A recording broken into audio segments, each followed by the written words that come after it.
Hey there, and welcome to this explainer. I am so thrilled you're here with us today. We are going to be unpacking a truly fascinating science-backed framework from couples therapist Fig O'Sullivan. Listen, if you're sitting there right now trying to figure out how to save a damaged relationship, maybe when you feel like you've completely ruined, I want you to just take a deep breath. Seriously, the answers you're looking for, they aren't where you think they are. We're going to completely flip your perspective today by looking at the literal biological reality of how human bonds break, and more importantly, exactly how they get rebuilt. I want you to really let this quote sink in. Most repair attempts are essentially redecorating a burning house.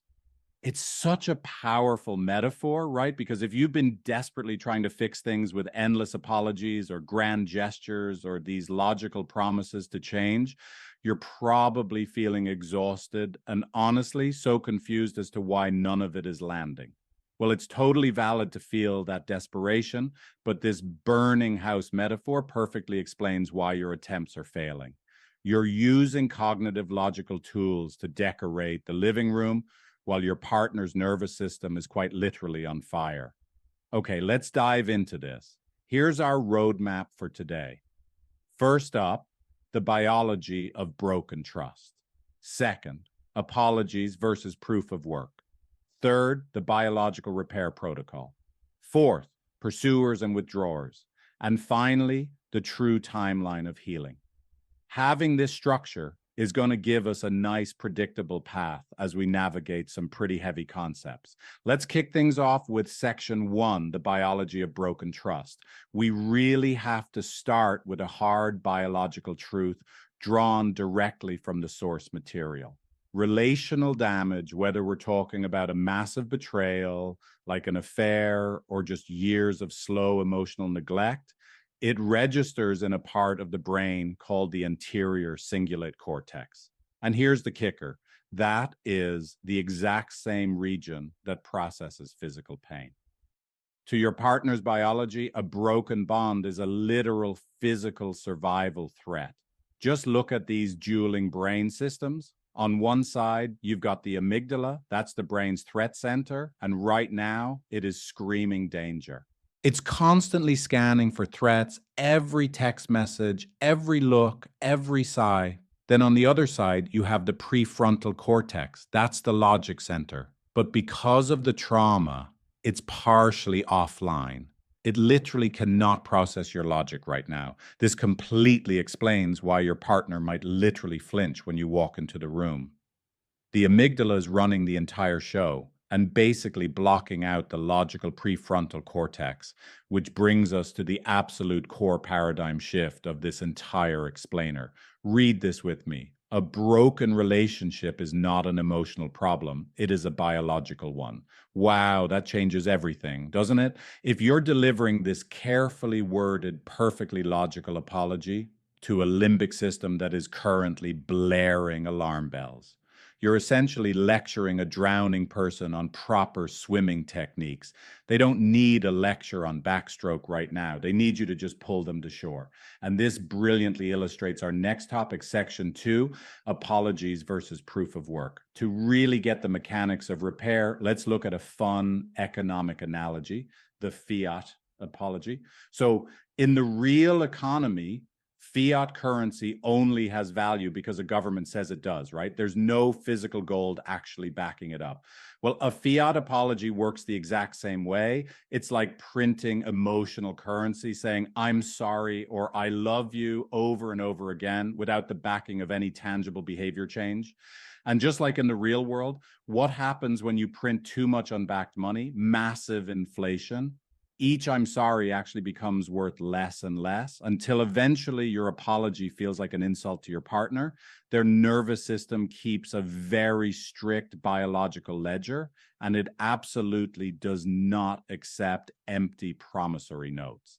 So what does that biological ledger actually accept? It accepts proof of work. This is the total opposite of a fiat apology. Proof of work is the actual unglamorous caloric energy that you expend to cross over into your partner's reality. It's the really hard stuff. It's staying present in the room when every single fiber of your being just wants to run away. It's putting your phone away without having to be asked. It's listening to their pain for the 100th time without getting defensive. This is the verified hard data their brain desperately needs to actually begin feeling safe again. So, how do we actually do this? Let's get into section 3, the biological repair protocol. This actionable protocol is entirely non-negotiable. Why? Because it mirrors exactly how the human nervous system moves from a state of threat to a state of trust across 4 very distinct steps. Step 1 is safety. Step 2 is connection. Step 3 is cognitive access. And finally, step 4 is problem solving. And here's where almost everybody messes up. We try to jump straight to step 4. We try to fix it, make plans, set boundaries right out of the gate. But if you do that, you're building this disastrous time machine. You're basically living in the future, trying to fix the logistics while your partner's nervous system is completely stuck in the past trauma. You have to establish biological safety first so that their logical brain can actually eventually come back online.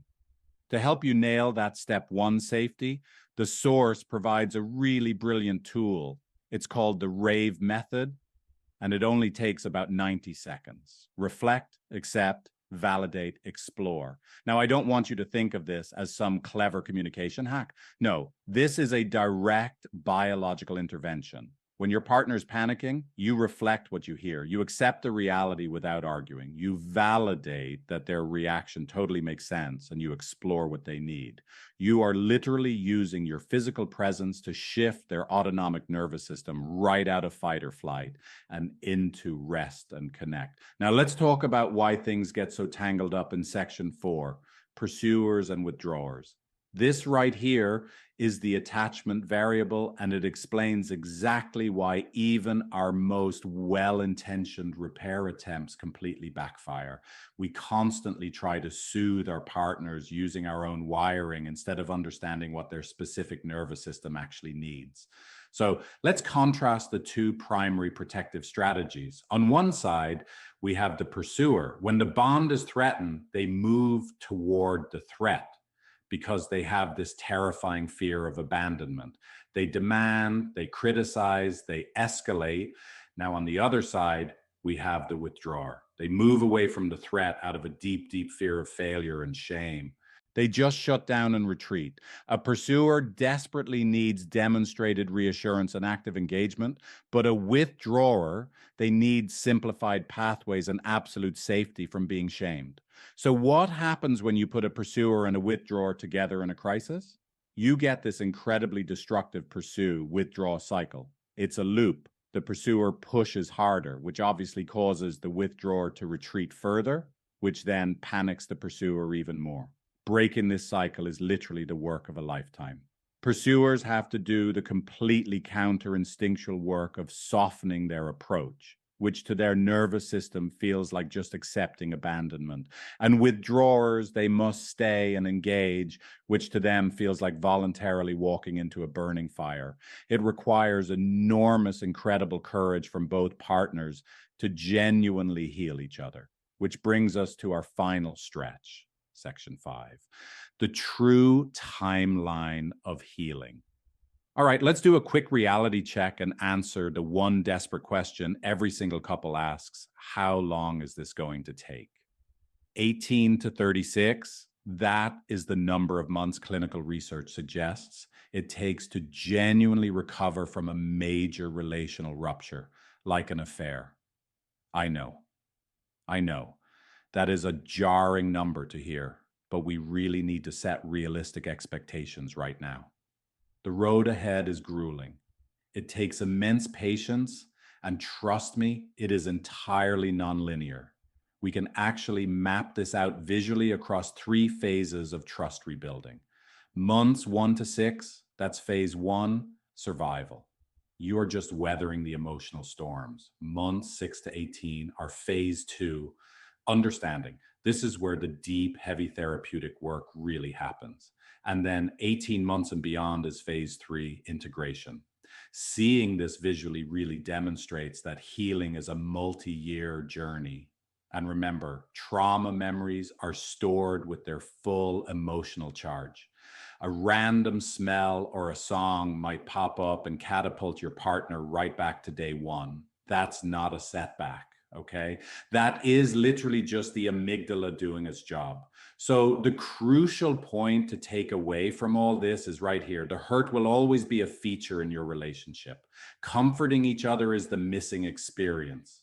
The pain of the betrayal or the neglect, it never entirely vanishes. But actually, scratch that. Instead of letting that terrify you, realize that it becomes a permanent opportunity. It's a chance for you to provide the comfort, the safety, and the reassurance that your partner has probably been seeking since childhood. You actually get to become the healer in the exact place they were hurt. I want to end our explainer today with this final, really provocative question. Are you trying to go back to normal, or are you ready to build something real? Because true repair isn't about saving the old relationship. Think about it. The old relationship is exactly what led to the breakdown in the first place. True repair is about having the guts to use this biological crisis as a catalyst. It's about forging a deeper, more honest, and fundamentally real connection right out of the ashes. The science absolutely shows it's possible if you're both willing to put in the proof of work. Thanks so much for learning with me today. If you want to work on this for real, try Figlet, my AI relationship coaching app. You can start for free, no credit card needed at figlet.empathy.com.